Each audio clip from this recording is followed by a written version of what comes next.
మరో breaking news చూస్తున్నాం. Dark comedy పేరుతో వికృత చేష్టలకు పాల్పడిన ప్రణీత్ హనుమంతు ఈ మధ్యనే సుధీర్ బాబు హీరోగా నటించిన హరోం హర సినిమాలో ఒక కీలక పాత్రలో కనిపించారు. దీంతో ఆ వ్యక్తి గురించి సోషల్ మీడియాలో ప్రస్తావించిన ప్రతి దగ్గర ఇతను హరోం హర నటుడు అంటూ కూడా పోస్టులు పెట్టారు చాలా మంది. దానిపై రీసెంట్ గా సుధీర్ బాబు రియాక్ట్ అయ్యారు. అలాంటి వ్యక్తికి సినిమాల్లో అవకాశం ఇచ్చినందుకు బహిరంగంగా క్షమాపణలు కూడా చెప్పారు. అతన్ని సినిమాల్లోకి తీసుకున్నందుకు సిగ్గుపడుతున్నట్లు చెప్పారు సుధీర్ బాబు.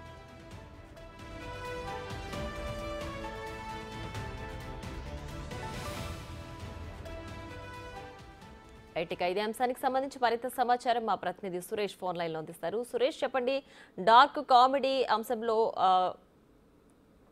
ఆరోపణలు ఎదుర్కొంటున్న ప్రణీత్ హనుమంతుకు సంబంధించి సుధీర్ బాబు సినిమాల్లో అవకాశం ఇచ్చినందుకు క్షమాపణలు కూడా చెప్పారు. దీనికి సంబంధించి పూర్తి డీటెయిల్స్ ఏంటి? 2 రోజుల నుంచి కూడా ఈ డార్క్ కామెడీకి సంబంధించి తీవ్ర చర్చ జరుగుతుంది. ఇటు తెలంగాణ ప్రభుత్వం కూడా చర్యలు తీసుకోవాలని చెప్పేసి డీజీపీని ఆదేశించడం జరిగింది.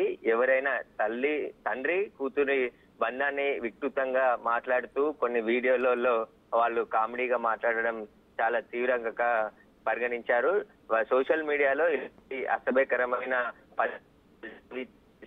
హనుమంతు పైన కూడా తీవ్ర విమర్శలు రావడంతో అతను నటించిన హరోం హర సినిమాకి సంబంధించిన సుధీర్ బాబు హనుమంతుకి మా సినిమాలో అవకాశం ఇచ్చి తప్పు చేశాము, అతను ఇలాంటి వాడని మాకు ముందు తెలియదు, అతనికి ఇచ్చినందుకు మేము కొంచెం సిగ్గుపడుతున్నాము అతని చర్యలను చూసి అని చెప్పేసి కూడా ఆయన ట్విట్టర్ వేదిక కూడా ఆయన ట్వీట్ చేయడం జరిగింది. దీనిపైనే క్షమాపణలు కూడా చెప్తున్నాము. ఇతను ఇలా తండ్రి కూతురు బంధాన్ని అవహేళనంగా చేసిన వీళ్ళ పైన కూడా కఠిన చర్యలు తీసుకోవాలని చెప్పేసి కూడా తాను కూడా డిమాండ్ చేస్తున్నట్టు ట్విట్టర్ లో జరిగింది.